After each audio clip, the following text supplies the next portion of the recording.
শুনুন শুনুন শুনুন, এইটা কোনো সাধারণ আদালত না, এইটা সবজি আদালত। অর্ডার অর্ডার অর্ডার, আদালত শুরু। আজ ঠিক হবে আলু দোষী না নির্দোষ। কেউ আইন ভঙ্গ করবি না। মহামান্য আদালত, সব দোষ এই আলুর। আলুই মূল সমস্যা, ও ছাড়া আমি কিছুই না। বিশ্বাস না হলে ওর দ্বিতীয় সহযোগী ফ্রেঞ্চ ফ্রাইকে জিজ্ঞেস করেন। মহামান্য আদালত, আমার জন্মই হয়েছে আলু থেকে।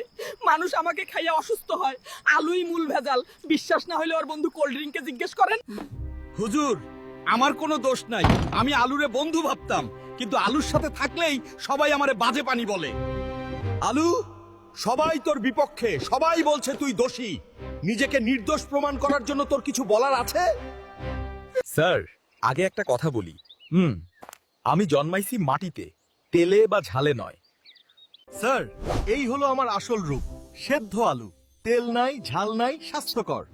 দেখছেন তো, আলু আবার হেলদি হিরো। এই থামো, আমাকে এমন বানাও কেন? আমি তো স্বাভাবিক। তোমারে ঠিকঠাক মতো তেলে না ভাজলে স্বাদ লাগবো না, আর স্বাদ না থাকলে খাইবো কি ভাই? তার মানে আলু নিজে থেকে খারাপ হয়নি, মানুষ আলুকে খারাপ বানিয়েছে।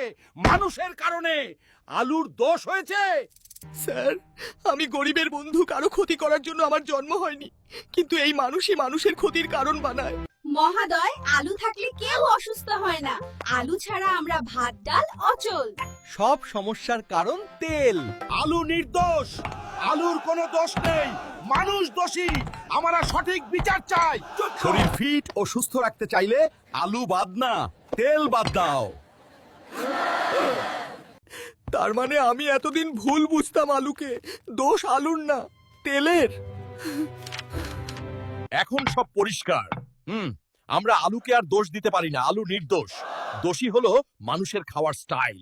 খুশি থাকো, সুস্থ থাকো, ভাইটাল 2।